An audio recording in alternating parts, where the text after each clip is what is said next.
Oi, pessoal, professora Kátia Zanvettora aqui para a disciplina História das Mídias.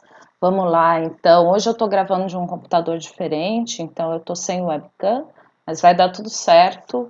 Vamos lá para o que eu tinha prometido para vocês, gravar um pouco essa aula sobre a história da televisão para a gente entender um pouco como que surge, né, a televisão. Lembrando que essa aula eu estou gravando a partir do texto do Rogério Sacchi Werneck, né, que é aquele texto que a gente leu junto e já discutiu em sala de aula. Então, essa aula é só para sistematizar, né, o que a gente aprendeu junto naquela aula via Zoom, tá? Bom, a televisão, ela é, assim como todas as mídias, né, nada mais são do que uma fusão de tecnologias e conhecimentos científicos que vão se somando, acumulando, é, e aí culmina numa invenção mais específica que gera, né, a mídia propriamente dita. A televisão não é diferente, né? Você vai no próprio texto do Werneck, ele traz um monte de cientistas, historiadores, pesquisadores, engenheiros químicos, engenheiros elétricos, engenheiros mecânicos que trabalharam muito para o desenvolvimento da televisão.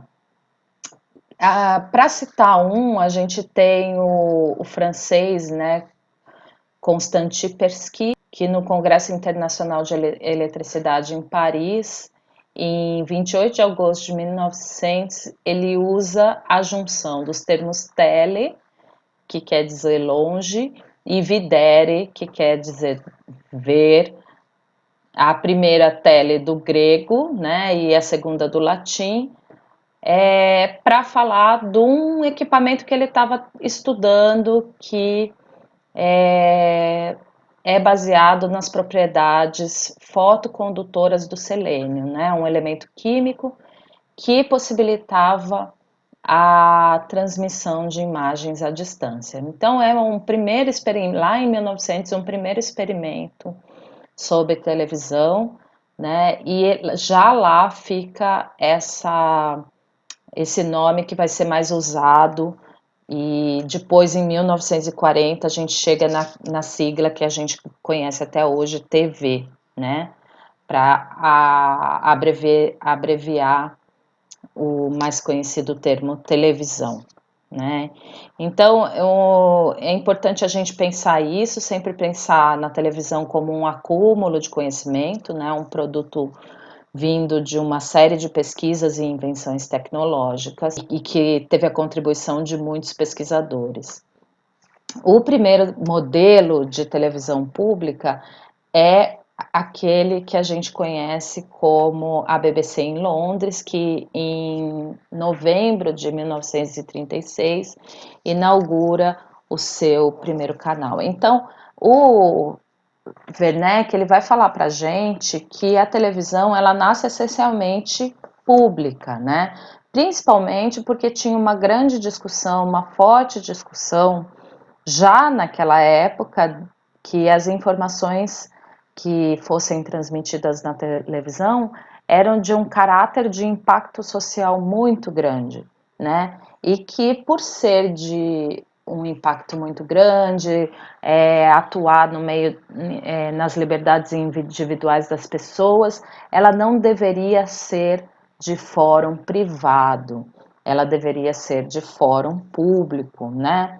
Então, existe, claro, uma grande discussão falando que a primeira televisão pública, na verdade, foi, por mais estranho que pareça, foi inaugurada na Alemanha, né, em 1935, então um pouco antes da inauguração da BBC de Londres, e no meio do Reich, né, do Terceiro Reich, né, que é o governo de Hitler. Só que o que aconteceu na Alemanha é que durante a guerra eles tiveram que interromper as transmissões e aí assim não teve continuidade naquele momento e aí por isso a BBC figura aí como a televisão mais conhecida como primeira televisão pública, né? Esse modelo ele vai se propagar por muitos, muitos outros países, esse modelo de televisão pública, né?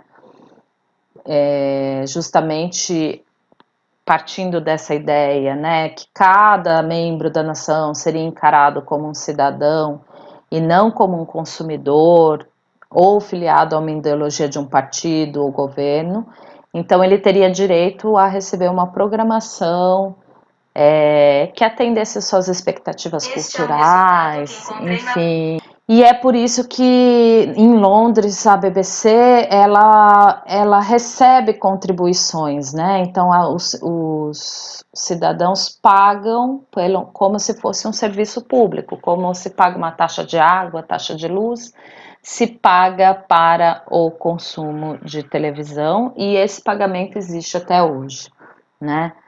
Mais para frente surge, então, depois, o modelo americano. A NBC, que é a primeira televisão americana, ela vai inaugurar em 1939, seguindo o modelo público de televisão. Mas, em 1941, ela se torna a primeira televisão comercial do mundo. E nesse modelo comercial, ela já, né, trabalha com vendendo espaço publicitário, né, vendendo propaganda e fazendo da televisão um negócio lucrativo, altamente lucrativo, né. A televisão, ela durante muito tempo, ela vai ser um luxo para poucos, né? Então você tem, por exemplo, em 1930, né, quando ela surge, existe apenas 3.000 televisores no Reino Unido, né? Mas ainda você parece pouco, parece bastante para gente que no Brasil não chegava a 300 televisores quando a gente inaugurou a primeira televisão na década de 50, né?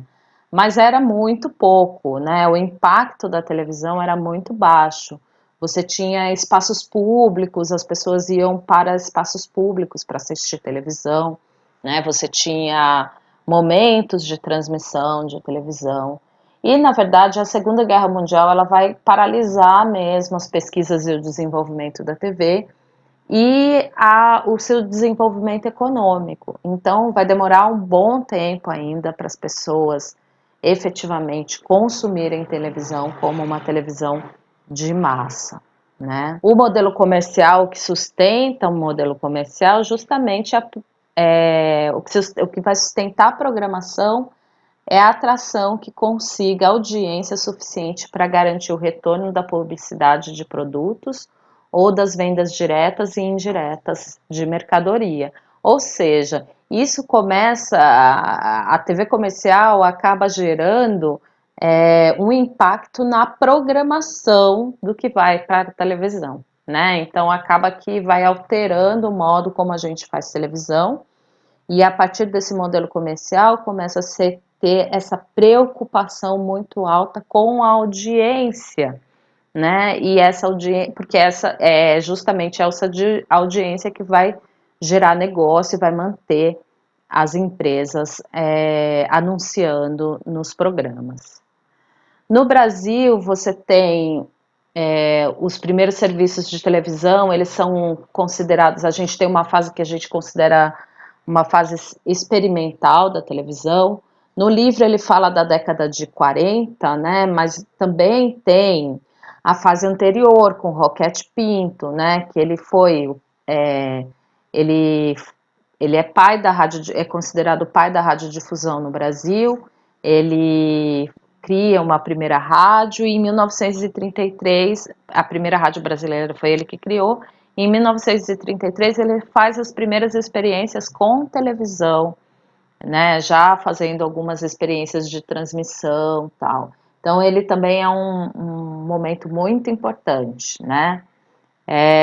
Mas em 1939 que de fato a gente tem o que a gente considera a primeira experiência, a primeira mostra de televisão no Brasil, né? Então, na verdade foi uma transmissão só para a imprensa, uma demonstração, né, feita dentro de uma feira no Rio de Janeiro e patrocinada, claro, pelo Departamento de Propaganda do então governo Getúlio Vargas. Mas a verdade é que assim, a televisão no Brasil, ela surge mesmo com Assis Chateaubriand, né, em 1950, é ele que estreia a primeira televisão do Brasil. Ele foi um visionário, né? Ele tem até um livro que eu recomendei para vocês. Ele era jornalista, já tinha um conglomerado muito grande de empresas jornalísticas, né? E ele vai criar uma série de televisões comerciais nesse modelo comercial e ele via muito potencial na TV. Como eu disse anteriormente, a TV no Brasil, na década de 50, quando surge, né, nessa estreia, na época da estreia, a gente só tinha 300 televisores no Brasil. Então, o Assis Chateaubriand, ele vai instalar televisores no Praça da República e no Jockey Club para que as pessoas possam assistir às primeiras transmissões de televisão, né? Então, eu recomendo bastante esse livro do Fernando Moraes, que fala um pouco da história do Assis Chateaubriand, né? Mas o autor desse texto também fala muito dele, fala que, né, que ele construiu um império de comunicação. Ele primeiro constrói o famoso Diários Associados, né, em que tinha, no seu auge, tinha 34 jornais, 25 emissoras de rádio, 18 canais de televisão, 18 revistas, né? Enfim, ele foi durante muito tempo o dono da comunicação no Brasil, então esse é um livro que eu recomendo bastante para vocês lerem. Vale a pena, para quem gosta de história da comunicação, tá bom? Enfim, a televisão, é claro, ela vai ter muito efeito e muito impacto no, na nossa sociedade, né? A gente vai ter uma mudança significativa a partir da construção da televisão. A televisão, ela surge, a publicidade na televisão, por exemplo, ela surge a partir de um modelo que já existia no rádio, que é aquele modelo de garotas propagandas, em que você entrava, o que a Fátima Bernardes faz até hoje, né? Para o programa e vai lá e apresenta, olha, esse aqui é o sabonete tal, que é muito, muito bom para acabar com as bactérias, tal, tal, tal. Isso existe desde das rádios, né, dos programas de rádio, e eram muito fortes na década de 50. Então a televisão, a propaganda na TV, ela tinha um problema relacionado ao tempo, você tinha um tempo de propaganda muito grande, isso era um problema. Esses intervalos comerciais menores, ela vai surgir só na década de 60, em que o próprio governo limita a 3 minutos o intervalo comercial, né? Então, aí foi na década de 60 mesmo que começa a surgir com força, né, esse modelo de propaganda, pequenos filmes, pequenos filminhos dentro do conteúdo, é justamente nesse período que vai surgir por causa da limitação de tempo de propaganda, tá? Então é isso, pessoal, que a gente tinha para dizer hoje. Agora eu vou postar lá de novo o fórum da televisão. Quem não teve oportunidade de participar da aula, quem não teve oportunidade de comentar o fórum anterior, comente agora. E é isso aí, daqui a pouco a gente se encontra em sala de aula, tá bom? Um abraço.